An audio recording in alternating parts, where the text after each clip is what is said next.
Welcome to my channel. आज फिर प्रत्येक बार की तरह एक नया प्रश्नों का सिलसिला जारी है। तो भारत में नोटबंदी कब हुई थी? तो आंसर है 8 नवंबर 2016 को। ये जो नोट देख रहे हैं 500 और 1000 की, यह नोट 8 नवंबर 2016 को अस्थायी रूप से बंद कर दिया गया था। तो चलते हैं आज का करेंट अफेयर्स के सेशन की ओर। तो सेशन है भारतीय एयरटेल यानी बॉलकॉम टेक्नोलॉजी के साथ भागीदारी किया है। तो भारतीय एयरटेल का बॉलकॉम के साथ भागीदारी हो गया है, मतलब एक दूसरे के हो गए हैं। तो देखते हैं, भारतीय एयरटेल ने भारत में 5G सेवा में तेज़ी लाने के लिए बॉलकॉम टेक्नोलॉजी के साथ भागीदारी की है। यानी जो 5G नेटवर्क है अभी जो काम कर रहा है, उसके साथ और तेज़ी लाने के लिए बॉलकॉम के साथ इन्होंने समझौता किया है और भागीदारी की है। तो एयरटेल वर्चुअलैड और ओपन रैम आधारित 5G नेटवर्क को शुरू करने के लिए वॉलकॉम SG-RAN प्लेटफॉर्म का उपयोग करेगा। तो 5G नेटवर्क के साथ वॉलकॉम SG-RAN के साथ यह उपयोग करेगा। इसके अलावा एयरटेल और Qualcomm technology 5G fixed air wireless access यानी फिक्स्ड वायरलेस एक्सेस FWA का फुल फॉर्म है, सहित कई उपयोगी मामले की एक विस्तृत सरणी को सक्षम करने के लिए उपयोग करेंगे। ये दोनों इसी के साथ सहयोग करके आगे बढ़ेगा। यानी बॉलकॉम ने एयरटेल के साथ समझौता हस्ताक्षर कर लिया है। तो नेक्स्ट है, ये डॉक्टर हर्षवर्धन जी का फोटो है। मिशन इंद्रधनुष 3.0 का शुभारंभ, यानी डॉक्टर हर्षवर्धन के द्वारा मिशन 3.0 का शुभारंभ किया गया है। तो ये याद रखिएगा, मिशन इंद्रधनुष स्वास्थ्य से संबंधित है। तो केंद्रीय स्वास्थ्य और परिवार कल्याण मंत्रालय डॉक्टर हर्षवर्धन ने देश भर में टीकाकरण कवरेज का विस्तार करने के लिए समग्र मिशन इंद्रधनुष 3.0 अभियान का शुभारंभ किया है। यानी हर्षवर्धन के द्वारा, जो स्वास्थ्य मंत्री हैं, उनके द्वारा 3.0 इंद्रधनुष का शुभारंभ किया गया है। IMI 3.0 का उद्देश्य उन बच्चों और गर्भवती महिलाओं को कवर करना है जो कोविड-19 महामारी के कारण अपने टीके की खुराक नहीं ले सकी हैं। जो लोग अक्षम व्यक्ति हैं या फिर बच्चों हैं या गर्भवती महिलाएं हैं, जो लोग महामारी के कारण टीके की खुराक नहीं लिए हैं, उसे मिशन इंद्रधनुष के अंतर्गत यानी मिशन इंद्रधनुष 3.0 के अंतर्गत उन्हें टीकाकरण ये मुहैया कराया जाएगा। IMI 3.0 के 2 राउंड होंगे, जिसमें से प्रत्येक 15 दिन का होगा। प्रत्येक 15 दिन के बाद राउंड आएगा, उसी के अनुसार सबको टीका मिलेगा, बच्चे एवं गर्भवती महिलाओं को। तो नेक्स्ट है, 47वें खजुराहो नृत्य महोत्सव 2021 का शुभारंभ किया गया है। तो खजुराहो महोत्सव 2021 का जो 47वें है, उनका आरंभ किया गया है। तो देखते हैं, 47वें खजुराहो नृत्य महोत्सव खजुराहो मध्य प्रदेश में शुरुआत हुआ है, जो भारतीय शास्त्रीय नृत्य परंपरा पर आधारित है। ये खजुराहो जो महोत्सव मनाया जा रहा है, तो भारत के राज्य जो मध्य प्रदेश में वहाँ मनाया जा रहा है, जहाँ का मुख्यमंत्री शिवराज सिंह चौहान है। महोत्सव में खजुराहो मंदिर भव्यता, धरनी और कला प्रेमियों की हलचल के साथ जीवंत होंगे। ये जो कला प्रेमी है, जो आर्ट का प्रेमी है, आर्ट से मोहब्बत करते हैं, प्यार करते हैं, दुलार करते हैं, उनके लिए ये है धरनी और कला संबंधित है। पहले दिन का कार्यक्रम गीता चंद्रन और उनकी मंडली द्वारा भारतनाट्यम दर्शन और दीपक महाराज द्वारा कथक प्रदर्शन के लिए समर्पित किया जाएगा। जो कार्यक्रम की शुरुआत होगा, इसमें भारतनाट्यम प्रदर्शन एवं गीता महाराज द्वारा यानी दीपक महाराज द्वारा कथक प्रदर्शन के लिए समर्पित किया गया है, जो गीता चंद्रन और उनकी मंडली के द्वारा यह दर्शाया जाएगा और दिखाया जाएगा। ये देखते हैं, मिलिट्री का फोर्स है। ये सऊदी अरब महिलाओं के लिए सशस्त्र बलों में प्रवेश की अनुमति दे दिया है। तो सऊदी अरब में अब छूट देने लगा है धीरे धीरे। इसके पहले कुछ व्यक्तियों को जो साथ में रहते थे उन पे बैन था, किसी महिला पुरुष के साथ बाहरी कोई सार्वजनिक जगह पर नहीं रह सकता है, तो वो भी छूट दे दिया गया है। उसके द्वारा महिलाओं को सशक्त बलों यानी सेना में अनुमति दे दिया है। तो सऊदी अरब ने महिलाओं के लिए सशक्त बलों में प्रवेश की अनुमति दे दी है। तो सऊदी अरब की राजधानी रियाद है, उन्होंने महिलाओं में प्रवेश करने के लिए, सेना में महिलाओं को प्रवेश करने के लिए अनुमति दे दिया गया है। महिलाओं को अब सिपाही, लॉन्च कारपोरल या फिर कारपोरल, सर्जेंट स्टाफ सर्जेंट के रूप में भर्ती किया जाएगा। इन सब पोस्ट के लिए महिलाओं को भर्ती किया जाएगा। महिलाएं को जब सिपाही में इस भर्ती किया जाएगा तो सरकार ने महिला आवेदकों के लिए कुछ अतिरिक्त मापदंड भी जोड़े हैं। इस कदम के उद्देश्य देश में महिलाओं के अधिकारों को बढ़ाना है। अलग अलग उनकी मापदंड होता है, जिस प्रकार भारत में भी है। अलग अलग उनकी हाइट, अलग अलग रनिंग स्टेटस लड़कों की अपेक्षा उनको कम, उस तरह ही सऊदी अरब में भी छूट दिया गया है। ये DRDO के द्वारा LV-SRSAM मिसाइल सिस्टम को 2 सफल परीक्षण, तो DRDO के द्वारा इन्हें सफल परीक्षण कर लिया गया है।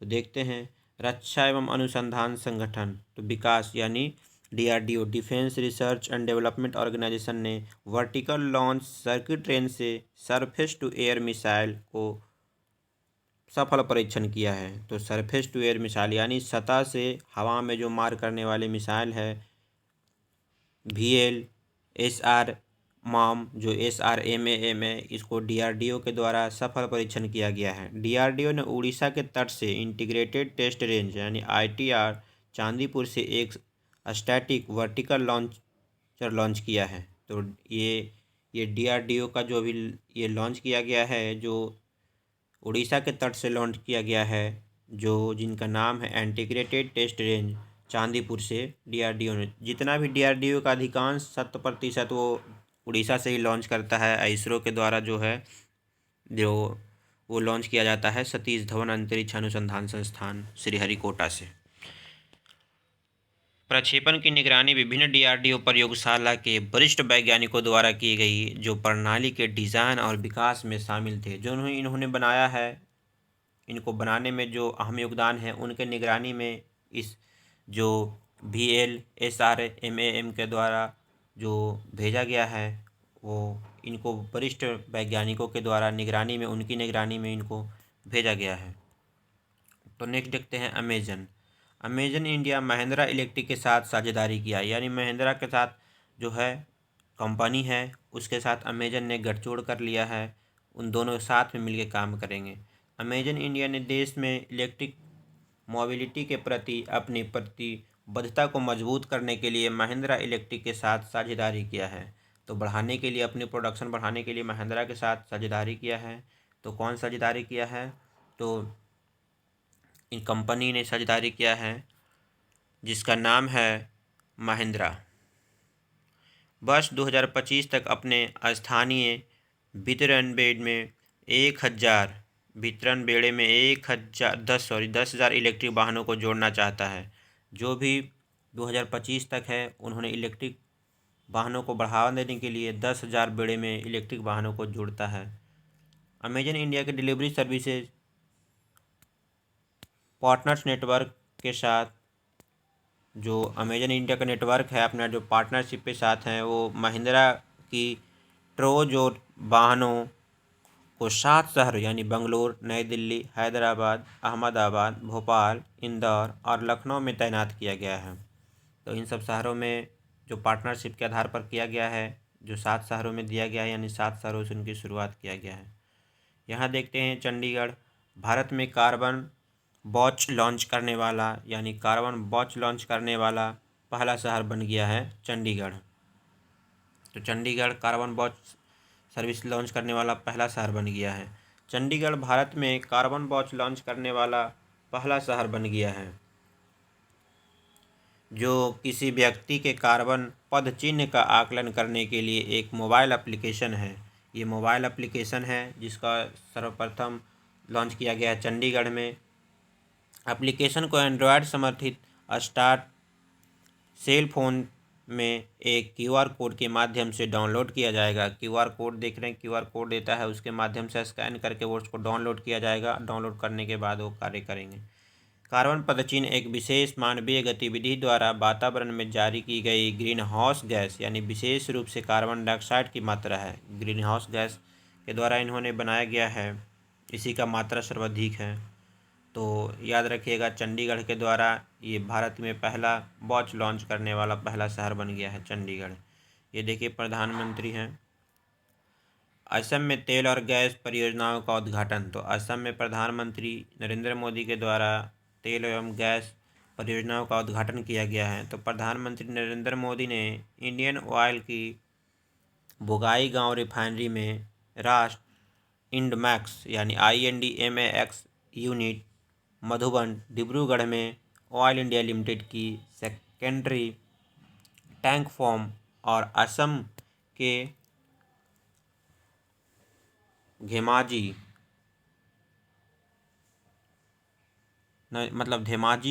से दूर हेबड़ा गांव मकूम तिनसुकिया में गैस कंप्रेसर स्टेशन को समर्पित किया है। तो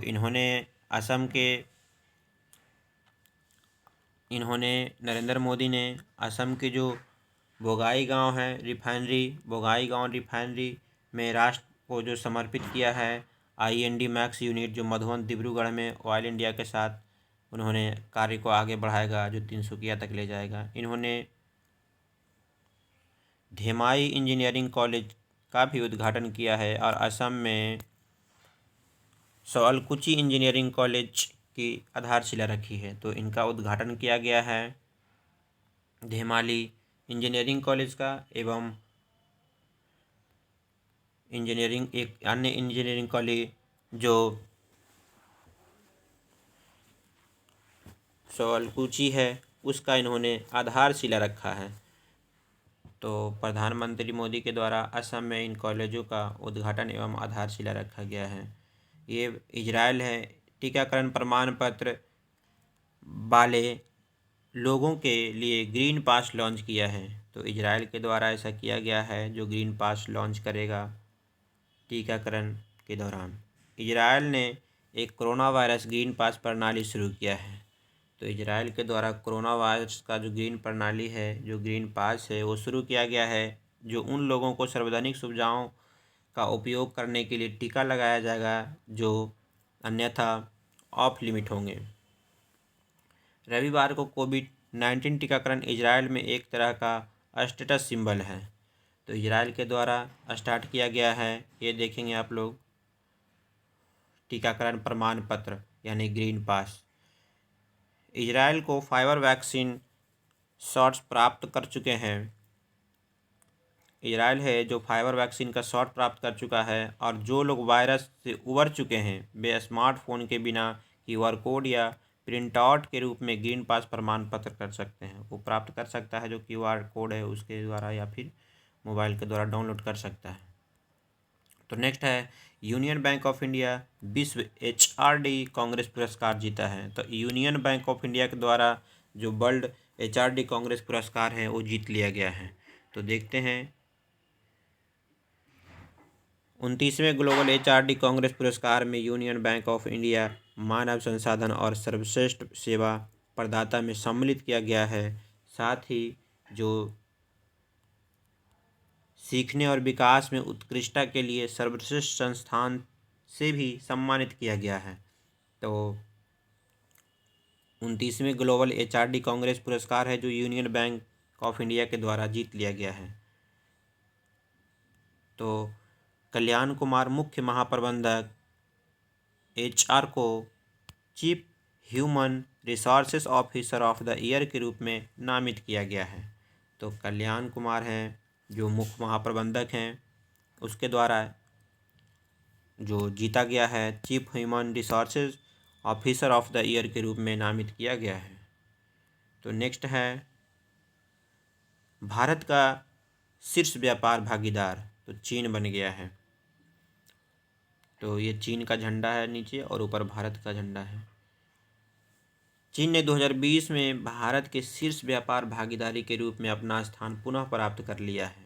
तो चीन के साथ अभी काफ़ी टेंशन चल रहा था, उसके साथ ही इधर देखिए समाचारों में सुर्खियों में छा गया है, चीन ने 2020 में भारत के शीर्ष व्यापार भागीदार के अपना रूप पुनः स्थान कर लिया है, यानी प्राप्त कर लिया है। भारत के वाणिज्य मंत्रालय के अस्थायी आंकड़ों के अनुसार दोनों देशों के बीच दोतरफा व्यापार यानी 2020 में $77.7 बिलियन था। मतलब 2020 में था। चीन के कुल करीब 58.7 बिलियन डॉलर का आयात भारत से संयुक्त राज्य अमेरिका और यूएई की संयुक्त खरीद से अधिक था, जो क्रमशः एक दूसरे और तीसरे सबसे बड़े व्यापार भागीदार हैं। तो ये देखते हैं चीन के द्वारा ऐसा है, व्यापार के रूप में काफ़ी आगे चल गया है। तो ये क्वेश्चन लास्ट में देख रहे हैं, एक से ना शुरू होकर एक से हम शुरू करते हैं। इधर किसने नई दिल्ली में पेट्रोकेमिकल और डाउनस्ट्रीम प्लास्टिक प्रसंस्करण उद्योग में प्रौद्योगिकी नवाचार के लिए 10वें राष्ट्रीय पुरस्कार प्रदान किया गया है? तो आंसर है डी.वी. सदानंद गौड़ा। तो डी.वी. सदानंद गौड़ा के द्वारा ही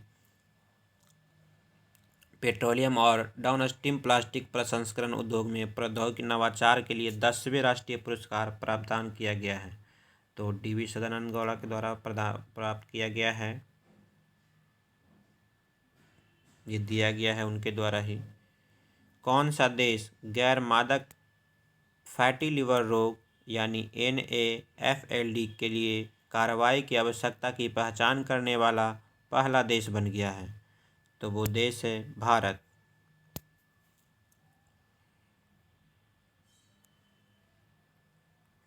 किस टेलीकॉम कंपनी ने भारत में 5G सर्विस शुरू करने के लिए वॉलकॉम के साथ साझेदारी करने का घोषणा किया है?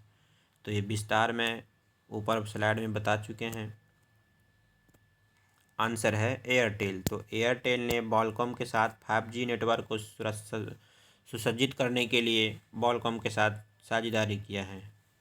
नेक्स्ट है, फरवरी 2021 में किस शहर में फूल सब्जी और बागवानी का 2 दिवसीय उत्सव आयोजित किया गया था?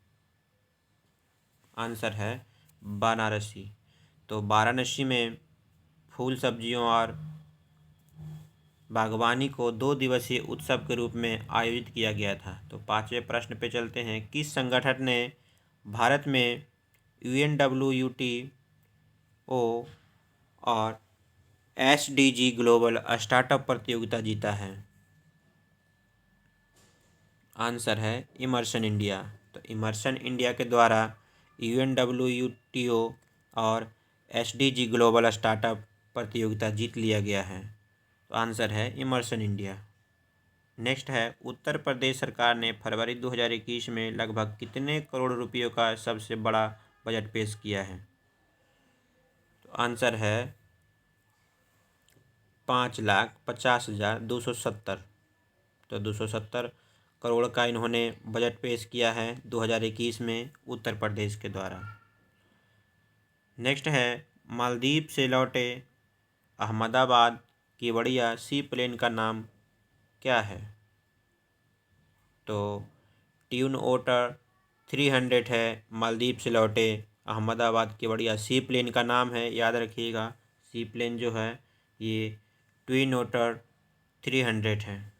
नेक्स्ट है एवं लास्ट प्रश्न है, किस देश ने 2020 में भारत के शीर्ष व्यापार भागीदार के रूप में अपना स्थान पूरा प्राप्त कर लिया है?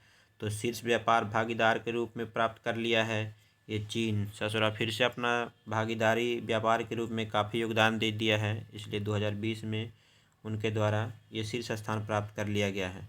तो इसी के साथ इस सेशन को समाप्त करते हैं।